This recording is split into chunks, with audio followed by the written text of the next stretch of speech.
মহিলাদের চুল বিক্রি করা জায়েজ আছে কিনা? অনেক ফেরিওয়ালার কাছে চুল বিক্রি করে অনেকে। মহিলাদের চুল বিক্রি করা হোক আর পুরুষদের চুল বিক্রি করা হোক, চুল বিক্রি করা জায়েজ নাই। চুল বিক্রি করা কি নাই? কেন জায়েজ নাই? কারণ এই চুল, নখ এবং মানুষের সকল অঙ্গ প্রত্যঙ্গ, এর কোনটা বিক্রি করা এটা মানবতার অসম্মান। দেখেন, মানবতা তো জিগির তুলি আমরা অনেকে। মানবতার সবক নিবেন কোরআনের কাছ থেকে, হাদিসের কাছ থেকে। আল্লাহ কোরআনে বলেছেন, ওয়ালাকাদ কাররামনা বানি আদম, আমি আদম সন্তানদেরকে সম্মানিত করেছি, মানুষকে সম্মানিত করেছি। কে বলেছেন? মানুষকে সম্মানিত করেছেন। এজন্য মানুষের অসম্মান হয়, মানুষের অপমান হয়, মানবতার অপমান হয় এমন কোন কাজ করা ইসলামে জায়েজ। এই যে শিরকে সবচেয়ে বড় অপরাধ বলা হয়েছে, ইন্না শিরকা লাযুলমুন আযীম, শিরক এটা মহা জুলুম, মহা অপরাধ। কেন? মানুষের সবচেয়ে বড় অপমান হয়, মানবতার সবচেয়ে বড় অসম্মান হয় শিরকের মাধ্যমে।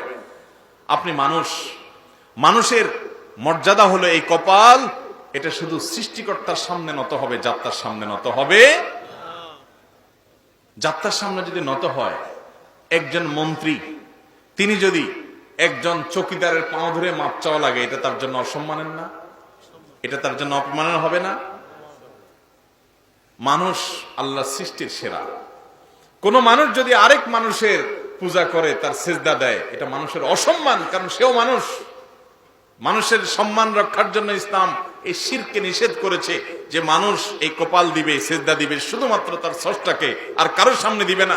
অন্য কারোর সামনে সেজদা করা মানে হলো মানবতার অপমান করা, মানবতাকে অসম্মান করা। সেজন্য ইসলাম মানুষকে সম্মানিত থাকতে বলেছে, সম্মানিত রাখতে বলেছে। মানুষের শরীরের অঙ্গ প্রত্যঙ্গগুলোকে সম্মানিত করতে হয়, সেজন্য এটাকে সসম্মানে কাফন করে দাফন করার ব্যবস্থা করা হয়েছে। আপনি মানুষের শরীর কাটাছেঁড়া করে আপনি সেটাকে অপমান করে কোনো কিছু করবেন, আপনি সেটাকে অসম্মান করবেন, ইসলাম সেটাকে জায়েজ করে নাই। মানুষের শরীরকে সম্মান করতে হবে। মানুষের চুল বিক্রি করবেন আজকে, কালকে আঙ্গুল বিক্রি করবেন, পরশু কিডনি বিক্রি করবেন, তারপর দিন চোখ বিক্রি করবেন, এরপর দিন নখ বিক্রি করবেন, এরপর দিন গোটা মানুষ বেচা ধরবেন। মানুষের কোনো কিছু বিক্রি করা জায়েজ? এটা মানুষের অসম্মান, এটা মানুষের কি?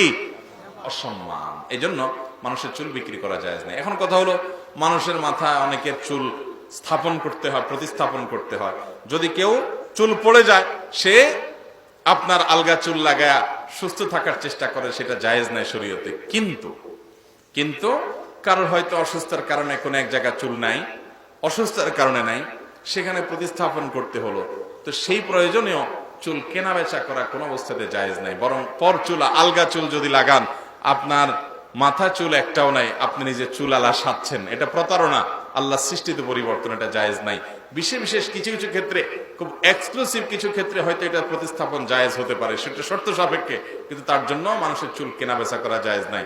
সেজন্য কেউ কাউকে এক অঙ্গ দান করতে পারে। এই যে কিডনি, অনেক সময় দেখা যায় একজনের কিডনি শেষ হয়ে গেছে, দুইটাই ফেল হয়ে গেছে, তো আরেকজনের কিডনি দান করেন। যদি ম্যাচ করে তাহলে কিডনি দান করা জায়েজ আছে, রক্ত দান করা জায়েজ আছে, কিন্তু বিক্রি করা জায়েজ।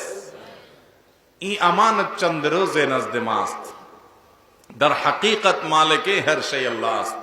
আর এগুলো সব তো আমাদের কাছে আমানত, এগুলোর মালিক কে? মূলত আল্লাহ।